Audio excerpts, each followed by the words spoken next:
ఇంతకుముందు భాగములో మనమందరము కూడా క్రీస్తు నీతిని గురించి మనం ధ్యానించాం. ఇప్పుడు క్రీస్తు మనల్ని నీతిమంతులుగా చేసిన తర్వాత ఆ నీతిమంతులకి కలిగే ఆశీర్వాదాలని మనం ధ్యానించబోతున్నాం. ప్రియమైన సహోదరి సహోదరులారా, we are going to meditate on the blessings of the righteous people. నీతిమంతులకి దేవుడి నుంచి కలిగే ఆశీర్వాదాల గురించి మనం ధ్యానించబోతున్నాం. మొదటి భాగంలో క్రీస్తు నీతి అంటే ఏంటి, క్రీస్తుని నమ్మడం వల్ల మనకు ఎలా నీతి వచ్చిందని మనం నేర్చుకున్నాం. మొట్టమొదటిగా రోమీయులకు రాసిన లేఖ 1వ అధ్యాయం 17వ వచనం, హబక్కు గ్రంథం 2వ అధ్యాయం 4వ వచనంలో వాక్యం ఏం చెప్తుందంటే, నీతిమంతులు విశ్వాసం వలన జీవిస్తారు. ఒకవేళ మనం నిజముగా క్రీస్తుని నమ్మిన వాళ్ళమైతే, క్రీస్తుని నీతిని పొందుకున్న వాళ్ళమైతే మనము నీతిమంతులుగా ఎంచబడుతున్నాం. ఆ నీతిమంతులు అంట విశ్వాసం వలన జీవిస్తారు అంట. చూడండి, క్రైస్తవ జీవితానికి విశ్వాసం అనేది పునాది.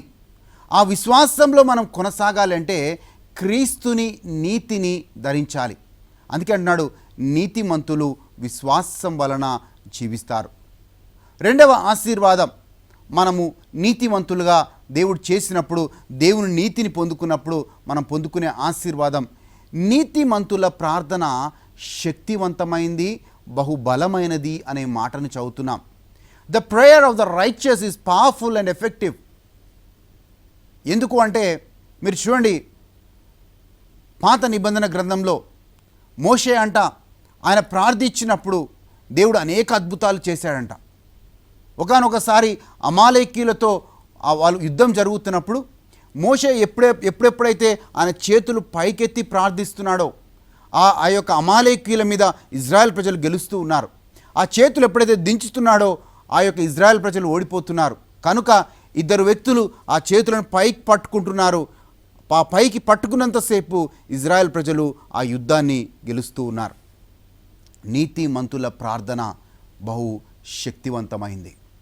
ప్రేయర్ ఆఫ్ ద రైచియస్, ఆ నీతిని ఈరోజు మనకిచ్చాడు. ఎందుకంటే మనం ప్రతి ప్రార్థనకి దేవుడి దగ్గర నుంచి జవాబు పొందుకోవాలని చెప్పి. మూడవదిగా కీర్తన 75 10వ వచనంలో మనం ఇలా చదువుతున్నాము, భక్తిహీనుల కొమ్ములు విరిచివేయబడును, నీతిమంతుల కొమ్ములు హెచ్చించబడును అనే మాటను అక్కడ చదువుతున్నాం. చూడండి, చాలాసార్లు మనము బయట వాళ్ళకి అన్యులకి మనం పోల్చుకుంటాం. కొంతమంది అన్యాయస్తులకి, అక్రమం చేసే వాళ్ళకి మనం పోల్చుకుంటాం. ఆ పోల్చుకొని మనం ఏమంటామంటే, దేవుడు వాళ్ళని బాగా దీవిస్తున్నాడు, మేము ఇంత ప్రార్థన చేసినా దేవుడు మమ్మల్ని దీవించట్లేదు అని చాలాసార్లు మనలో మనం ప్రశ్నించుకుంటాం. కానీ వాక్యం చెప్తుంది, భక్తిహీనుల కొమ్ములు విరవబడతాయి, నీతిమంతుల కొమ్ములు అంటే క్రీస్తుని నమ్మిన వారు నీతిమంతులుగా ఎంచబడుతున్నారు, వాళ్ళ కొమ్ములు హెచ్చించబడతాయి. మనము చూసేదానిని ఎప్పుడు కూడా నమ్మొద్దు. దేవుడు రాబో దినాలని, భవిష్యత్తుని చూసే దేవుడు. చాలామందిని చూశాను నేను. అక్రమం చేసిన వాళ్ళు కొద్ది కాలం సంతోషంగా ఉంటారు, అన్యాయం చేసేవాళ్ళు కొద్ది కాలం సంతోషంగా ఉంటారు. కానీ చివరికి యథార్థవంతులే దేవుని శాంతి సమాధానం కలిగి వాళ్ళు ఆశీర్వాదంలోకి నడుస్తారు. మూడవ ఆశీర్వాదం నేర్చుకున్నాం, భక్తిహీనుల కొమ్ములు విరిచబడును, నీతిమంతుల కొమ్ములు హెచ్చించబడును. 4వ ఆశీర్వాదాన్ని మనం చూడబోతున్నాం. కీర్తన 92 12వ వచనంలో ఇలా చదువుతున్నాం, నీతిమంతులు అంజూరపు చెట్టు వలె ఫలిస్తారు, నీతిమంతులు ఖర్జూరపు చెట్టు వలె వాళ్ళు ఫలిస్తారు, లెబనోనులో వాళ్ళు దేవద్రార వృక్షం వలె పైకి పైకి ఎదుగుతారు అని వాక్యం పలుకుతుంది. క్రీస్తుని నమ్మిన బిడ్డలంట ఖర్జూరపు వృక్షం వలె వర్ధిల్లుతారంట. అవునండి, మనం క్రీస్తులో ఉన్నప్పుడు అధికంగా వర్ధిల్లుతాం. క్రీస్తు అన్న మాటనే అది, ఎవరు నా యందు ఉంటారో, నా మాటలు ఎవరి యందు ఉంటాయో వాళ్ళు అధికముగా ఫలిస్తారు అన్నాడు. కీర్తన 92 12వ వచనం కూడా అది చెప్తుంది, నీతిమంతులు ఖర్జూరపు వృక్షం వలె ఫలిస్తారు, లెబనానులో ఆ యొక్క దేవద్రార వృక్షం వలె వాళ్ళు హెచ్చింపబడతారు, పైకి పైకి హెచ్చించబడతారు అనే మాటను మనం చదువుతా ఉన్నాం. మనం క్రీస్తులో ఉన్నప్పుడు ఈ ఆశీర్వాదాలకి మనం పాత్రులము అనే విషయాన్ని మనం జ్ఞాపకం చేస్తున్నాను. కానీ మనము క్రీస్తుని నీతిని ధరించాలి, క్రీస్తుని ఆదివారం నమ్మే విశ్వాసులుగా కాదు, ఒక ఉపవాస దినాల్లోనే లెంట్ దినాల్లోనే విశ్వసించే వాళ్ళం కాదు. 365 రోజులు మనం క్రీస్తుని నమ్మే బిడ్డలుగా, క్రీస్తు మీద ఆధారపడి జీవించే బిడ్డలుగా ఉన్నప్పుడు ఈ ఆశీర్వాదాన్ని మనం పొందుకోవచ్చు. 5వ ఆశీర్వాదానికి మనం వెళ్దాం. కీర్తన 112 3వ వచనంలో ఇలా వాక్యం చెప్తుంది, కలిమియు సంపదయు వారి ఇంట ఉండును అని అంటుంది. నీతిమంతుల ఇంట్లో దేవుడు కలిమియు సంపద ఉంటుంది. ఎందుకంటే దేవుడే ఆ ఇంట్లో ఆ నీతిమంతులతో ఉంటాడు కాబట్టి. The wealth and the riches will be in the houses of the righteous people అనే మాట ఉంటుంది. ప్రోగ్రాం చూస్తున్న మీరు క్రీస్తుని ఈ ఉపవాస దినాల్లోనే కాదు, 365 రోజులు మనం ఉన్నట్లయితే మనము అన్ని విషయాల్లో దీవించబడతామంట. అందుకే మత్తయి సువార్త 6వ అధ్యాయం 33వ వచనంలో వాక్యం చదువుతున్నాం. మీకు కొరతలు ఉన్నాయా, మీకు సమస్యలు ఉన్నాయా, మీకు బాధలు ఉన్నాయా, మీ సమస్యల వైపు చూడాల్సింది కాదు, దేవుని రాజ్యాన్ని నీతిని వెతకండి, మీకు అన్నీ సమకూర్చబడతాయి. మీకు అన్నీ సమకూర్చబడతాయి. మీ కుటుంబంలో ఏ కొరత కూడా ఉండకూడదంటే కలిమియు సంపదయు వారి ఇంట ఉండును అని ఉంటుంది. Wealth and riches will be in the houses.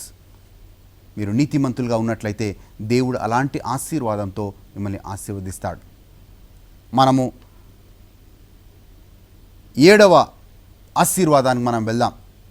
మనం క్రైస్తవ జీవితంలో, క్రైస్తవ విశ్వాసంలో మనం కొనసాగుతూ ఉంటే అనేక శ్రమలు వస్తాయండి, అనేక బాధలు వస్తాయి.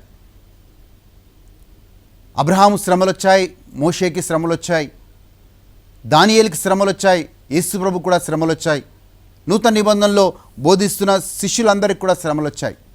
కానీ వాక్యం ఏం చెప్తుందంటే కీర్తన 34:19వ వచనంలో, నీతిమంతులు అనేక శ్రమల గుండా వెళ్ళెదరు, కానీ ఆ శ్రమలన్నిటి నుంచి యెహోవా వాళ్ళని విడిపించును అనే మాటను చదువుతున్నాం.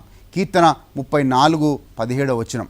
మనం శ్రమల గుండా వెళ్ళొచ్చు, బాధల గుండా వెళ్ళొచ్చు, అవమానాల గుండా వెళ్ళొచ్చు, నిందల గుండా వెళ్ళొచ్చు, కానీ నీతిమంతులు అనేక శ్రమల గుండా వెళ్ళినను యెహోవా ఆ శ్రమలన్నిటి నుంచి విడిపిస్తాడు అనే మాటను చదువుతున్నాం.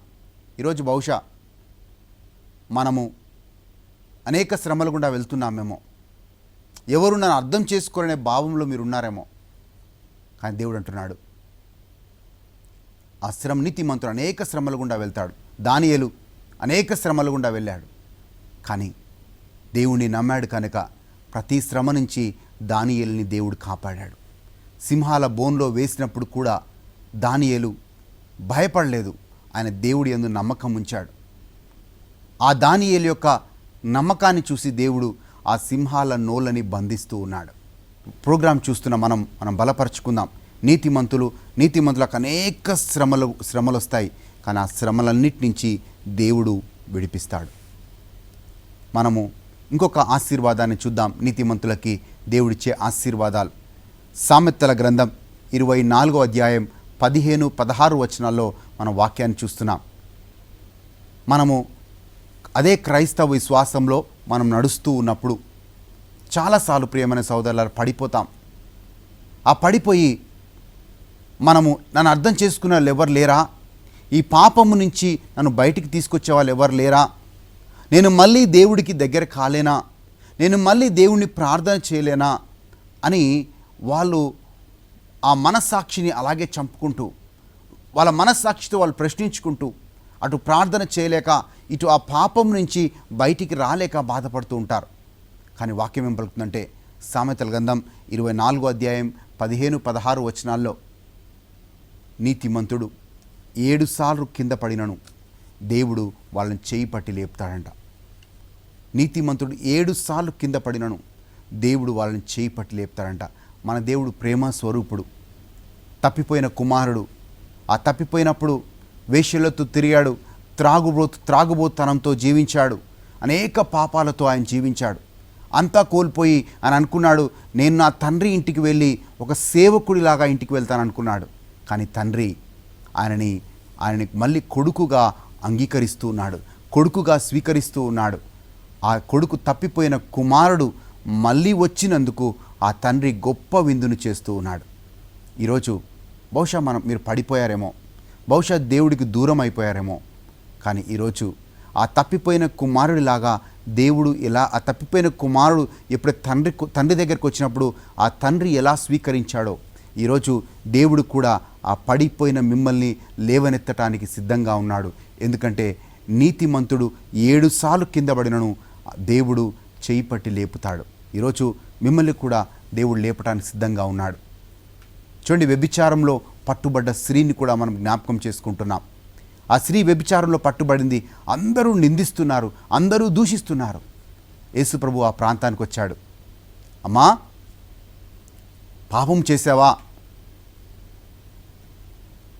ఇక మీదట మళ్ళీ ఆ పాపం చేయకు. నేను దండించను, కానీ మళ్ళీ పాపము చేయకు అని చెప్పి ఆమెకి చేయినిచ్చాడు. ఆమెకు ఒక కొత్త జీవితాన్ని ఇచ్చాడు. ఈరోజు మీకు కూడా దేవుడు ఒక క్రొత్త జీవితాన్ని ఇవ్వడానికి దేవుడు ఒక అవకాశం ఇస్తున్నాడు. ఒకవేళ మీ జీవితాలని యేసు ప్రభువుకు సమర్పిస్తే. ప్రోగ్రాం చూస్తున్న మీరు నీతిమంతులకు కలుగు 7 ఆశీర్వాదాలు మనం చూసాం. 7 ఆశీర్వాదాలు మీ మీదికి, మీ కుటుంబాల మీదకి వచ్చును గాక. మీ ప్రతి ఒక్క ప్రార్థన దేవుడు ఆలకించును గాక. మీరు అన్ని విషయాల్లో దీవించబడుదురు గాక. కళ్ళు మూసుకొని మనం ప్రార్థన చేద్దాం. మమ్మల్ని మిక్కిలిగా ప్రేమించి మా పరలోకపు తండ్రి, ఈ ప్రోగ్రాం చూస్తున్న వారందరినీ కూడా దీవించమని ప్రార్థిస్తున్నాను. నాయనా, వాళ్ళు మిమ్మల్ని నమ్మడం వల్ల పొందుకున్న ఆ నీతిని గురించి మేము ధ్యానించాం. మేము నీతిమంతులుగా అయినప్పుడు మేము పొందుకున్న ఆశీర్వాదాల గురించి కూడా మేము ధ్యానించాం. ఈరోజు మిమ్మల్ని నమ్మినందుకు, ఆ నీతి అనే వస్త్రాన్ని ఇచ్చినందుకు నీకు వందనాలు. ఆ నీతిమంతులుగా చేసినందుకు మాకు ఇచ్చిన ఆశీర్వాదాలను బట్టి నీకు వందనాలు. ఈ ఆశీర్వాదాలన్నిటి కూడా మేము పొందుకొని ఈ ద్వారా దీవించబడే కృపనివ్వమని నజరేయుడైన యేసు నామంలో అడుగుచున్నాము తండ్రి. దేవుడు మిమ్మల్ని, మీ కుటుంబాలని అధికంగా దీవించును గాక. God bless you.